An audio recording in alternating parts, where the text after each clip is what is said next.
déjà de voir comment on est attaqué par toute l'humanité, par pratiquement tous les pays du monde, des manifestations. Rien que de ça, il y a de quoi être joyeux toute la journée. Parce que c'est comme je vous donne l'exemple, c'est-à-dire quand les voleurs, ils attaquent les camions de la Brinks, ils attaquent pas des camions de fruits et légumes. Parce qu'un camion de fruits et légumes, ça vaut rien du tout. Mais les camions de la Brinks, il y a dedans de l'argent et des bijoux, il peut y avoir une grande fortune. Ça, c'est la même chose. Quand on voit comment on est attaqué, de ça, on doit avoir de la simcha.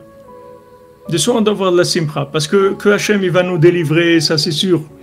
Mais on doit avoir de la simcha. Comment, Baruch Hachem, le monde entier est comme ça, il est contre nous. Mais c'est extraordinaire. C'est extraordinaire. Il n'y a aucun pays au monde où il y a ça. Il n'y a aucun pays au monde que tout le monde est contre lui. Même si tu prends un pays qui est vraiment pas dans la moralité ou les trucs ou qui volent, il n'y a aucun pays au monde qui a une persécution comme ça. Bon, Hachem, rien que des persécutés, nos sages disent, Hachem, il est toujours avec les gens persécutés. Qu'ils aient raison, qu'ils aient tort. Il y a pas ça change rien. Dès que quelqu'un il est persécuté, Dieu il est avec lui. Et encore plus si c'est ses enfants, allez, n'en parlons pas. Donc rien que ça suffit pour être joyeux. Même que c'est dur. La persécution, c'est dur. La souffrance, c'est dur.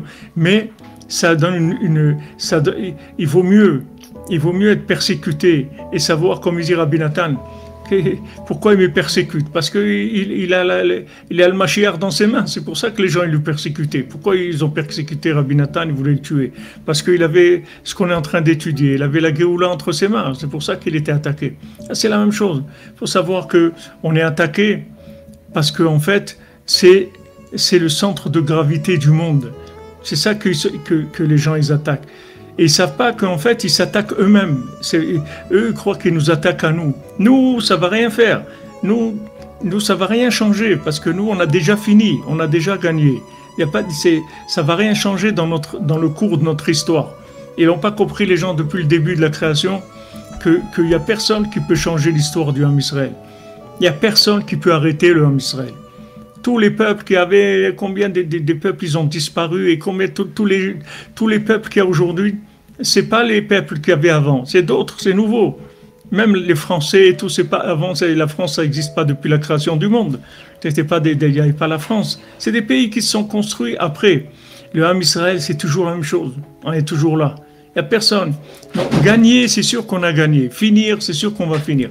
Maintenant, toutes ces persécutions qu'il y a, c'est que pour faire avancer les choses et pour nous amener à avoir confiance en nous, à avoir plus de force, plus d'émouna, parce qu'Hachem, il est avec nous, plus proche de nous. Dès qu'on nous persécute, Hachem, il vient tout de suite et il se met très très proche de nous et il commence à s'occuper des choses comme il faut, Bézat Hachem.